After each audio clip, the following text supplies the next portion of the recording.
এই মাহে রমজানুল মুবারকে অত্যন্ত গুরুত্বপূর্ণ বিষয় হচ্ছে জাকাত দেওয়া। অনেকে এই জাকাতকে বোঝা মনে করেন, অনেকে এই জাকাতকে মনে করেন আমার থেকে টাকা চলে যাচ্ছে, কিন্তু নয়।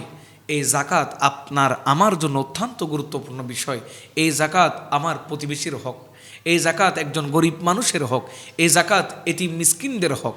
আমি যদি বলি, আমাদের আশেপাশে আমরা যত ক্ষেত খামার করি, আমরা বীজ রোপণ করি ওই একটি বীজ হতে একটা গাছ হয়, কতগুলো ফল আমাদেরকে দেয়। ঠিক তেমনিভাবে এই জাকাতের মাধ্যমে আল্লাহ আমাদেরকে ধন সম্পদ বৃদ্ধি করে দেন। আমাদের যে ধন সম্পদ আছে, এই ধন সম্পদগুলো আল্লাহ সেভ করে দেন। আমরা যদি দেখি, একটি বাঘিনী তার বাচ্চাকে যে পরিমাণ দুধ প্রয়োজন, আল্লাহ একটি বাঘিনীর উলানের মধ্যে, স্তনের মধ্যে ততগুলো দুধ দেন। ঠিক তেমনিভাবে একটি গাভী যদি আমরা দেখি, একটা গাভীর স্তনের মধ্যে আল্লাহ তার বাচ্চার খাবারের পরিমাণের চেয়ে আরও বেশি দুধ দেন। গাভীর যিনি মালিক আছে, তিনি দুধ দহন করে তার পরিবার চালান। ওই সময় তো গাভী কখনো বলে না এই দুধগুলো আমার বাচ্চার জন্য, এই দুধগুলো আমার জন্য, এই দুধগুলো আপনি কেন নিয়ে যাচ্ছেন।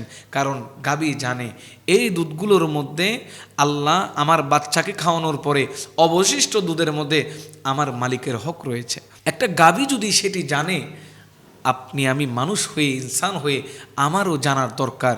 এলাকার মধ্যে 100 মানুষের মধ্যে 10 জন মানুষকে আল্লাহ কোটিপতি বানিয়েছে।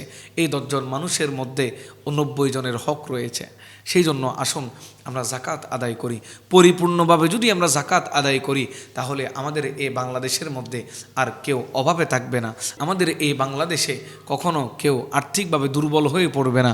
আমাদের এই বাংলাদেশটা সুন্দরভাবে গড়ে উঠবে এবং আমরা দরিদ্রমুক্ত একটি দেশ হতে পারবো।